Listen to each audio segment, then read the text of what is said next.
முன்ஜாமீன் கோரி கரூர் நீதிமன்றத்தில் அதிமுக முன்னாள் அமைச்சர் எம்.ஆர். விஜயபாஸ்கர் மீண்டும் மனு அளித்திருக்கிறார். அண்மை செய்தியாக நாம் பார்த்துக் கொண்டிருக்கிறோம்.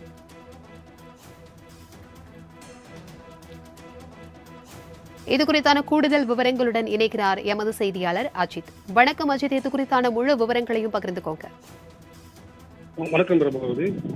கரூரில் பிரகாஷ் என்பவருக்கு சொந்தமான 100 கோடி ரூபாய் மதிப்புள்ள 22 ஏக்கர் நிலத்தை முன்னாள் அமைச்சர் எம்.ஆர். விஜயபாஸ்கர் உள்ளிட்ட 6 பேர் ஆட்களை வைத்து மிரட்டி போலியான ஆவணம் கொடுத்து சொத்தை அபகரித்துக் கொண்டதாக புகார் எழுந்துள்ளது.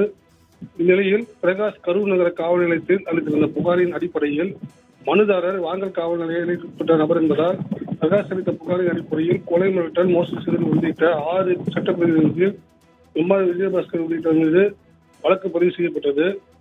இந்நிலையில் கரூர் சார் பதிவாளர் முகமது அப்துல் காதர் கரூர் நகர காவல் நிலையத்தில் அளித்த புகாரின் அடிப்படையில் கடந்த 18ஆம் தேதி இந்த வழக்கு சிபிசிஐடிக்கு மாற்றப்பட்டது. இந்த வழக்கில் இதுவரை முன்னாள் அமைச்சர் எம்.ஆர். விஜயபாஸ்கர் பெயர் சேர்க்கப்படாத நிலையில் நேற்று அவர் மீது வழக்கு பதிவு செய்யப்பட்டுள்ளது. இந்த தகவலால் எந்நேரமும் தான் கைது செய்யப்பட்டுவிடும் என கருதிய முன்னாள் அமைச்சர் எம்.ஆர். விஜயபாஸ்கர் கடந்த ஒரு 10 நாட்களாக தலைமறைவாக இருந்திருந்தார். இந்நிலையில் இன்று முன்னாள் அமைச்சர் எம்.ஆர். விஜயபாஸ்கர் தன் தந்தைக்கு உடல்நிலை சரியில்லாததால் தனக்கு முன்ஜாமீன் வழங்க வேண்டும் என்ற ஒரு மனுவை புதிதாக மீண்டும் கரூர் நீதிமன்றத்தில் வழங்கியுள்ளார்.